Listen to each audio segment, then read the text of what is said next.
আমি একটা মেয়েকে ভালোবাসি এবং মেয়েও আমাকে ভালোবাসে। হ্যাঁ, আল্লাহু আকবার কে করে? আগে বোঝো কি বলেছে শুনি আমরা। কিন্তু আমাদের পরিবার থেকে বিষয়টা মানতে চাচ্ছে না এবং মেয়েকে বিয়ে দেওয়ার জন্য তারা উঠে পড়ে লেগেছে। অর্থাৎ মেয়ের বাবা এবং মা মেয়েকে বিয়ে দেওয়ার জন্য উঠে পড়ে লেগেছে।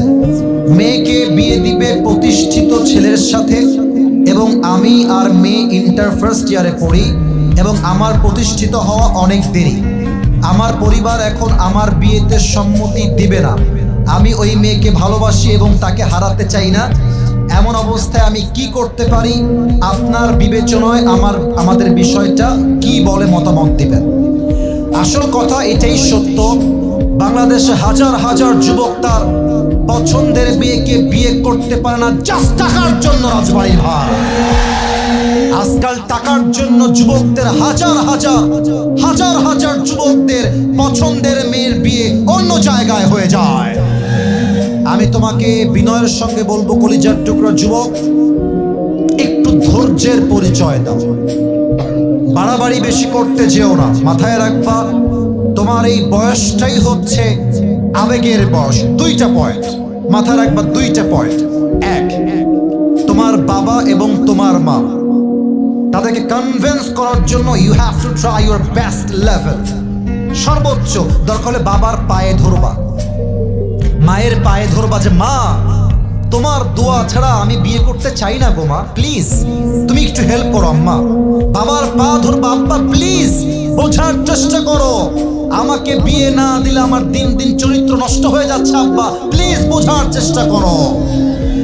আর সেই আব্বাদেরকে বলবো, যে আব্বারা সন্তানকে সঠিক বয়সে বিয়ে দিচ্ছেন না, আপনার ছেলে বিয়ে না হওয়ার জন্য যত জায়গায় জেনা করবে, যত মেয়ের সঙ্গে অন্যায় জড়াবে, আমি আসিফ আপনাকে 100% ইনশিওর করে বলছি, আপনি বাবা হিসেবে আপনার সন্তানকে সঠিক বয়সে বিয়ে না দেওয়ার জন্য এই প্রত্যেকটা জেনার দায়ভার কিয়ামতে আপনাকে বহন করতে হবে আব্বা জান আমার। এক নাম্বার কথা, আব্বা আম্মাকে বোঝাবা, পা ধরবা। যদি আব্বা আম্মা না বোঝে, আলেম ওলামা নিয়ে যাবা, আলেমদেরকে দিয়ে বোঝাবা, মুরব্বীদেরকে বুঝাবা। যদি আব্বা আম্মা এতেও না মানে, সোজা তোমার নিজেরাই বিয়ে করে ফেলবে। এটা আমি আমার বুকের ব্যথার থেকে বললাম, কারণ বাবা মা রাজি না হওয়ার জন্য হাজার হাজার যুবক বছর বছর জেনার সম্পর্কে জড়িয়ে থেকে যায়, ঠিক কিনা বলে? আমার মনে হয় প্রত্যেকটা মেয়ের বাবা যদি বলে যে বাবা তুমি তো আমার মেয়েকে বিয়ে করবা, তোমার তো চাকরি নাই, ব্যবসা নাই, শোনো ওইটা আমার পরিচয়ের টুকরা মেয়ে, তো তুমি বিয়ে করে নাও, তবে সে আমার বাসায় থাকবে, আমার বাসায় খাবে, আগেও যেমন ছিল এখনো সে তেমন থাকবে। বাবা তুমি তার স্বামী হয়ে থাকো, এবং তুমি যখন জীবনে প্রতিষ্ঠিত হবে, তুমি আমার মেয়েকে এসে রাজার মতো রাজকুমারীকে তোমার বাসায় নিয়ে যাবে। এমন চিন্তা প্রত্যেকটা মেয়ের বাবার যদি হয়ে যায়, আমি 100-তে 100 ভাগ বলবো, এই দেশে বিয়ের সংখ্যা বাড়বে, জেনার সংখ্যা কমে যাবে, ঠিক কিনা বলে? এক নাম্বার, আব্বা আম্মাকে সর্বোচ্চ বোঝাবার ট্রাই করো। সেকেন্ড কথা, একটু তিতা মাথায় রাখবা, তুমি যেই মেয়েকে ভাবছো যে এই মেয়েটাকে বিয়ে করলেই my life is settled, I don't want anything in my life, এই মেয়েটা পেলেই আমার জীবন ধন্য, আমি সুখী হয়ে যাবো। বাবা আজকে মনে হচ্ছে রাজরানী, কালকে মেয়েটার কাল নাগিনী হতে বেশি একটা সময় লাগবে না, লাগবে না, লাগবে না। সব মেয়েকে দেখে পটে যেও না।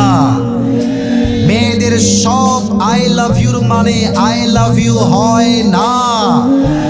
অনেক সময় একই মেয়ে, একটাই মেয়ে একসঙ্গে 4টা বয়ফ্রেন্ডকে মেসেঞ্জারে মেইনটেইন করে বেড়ায়।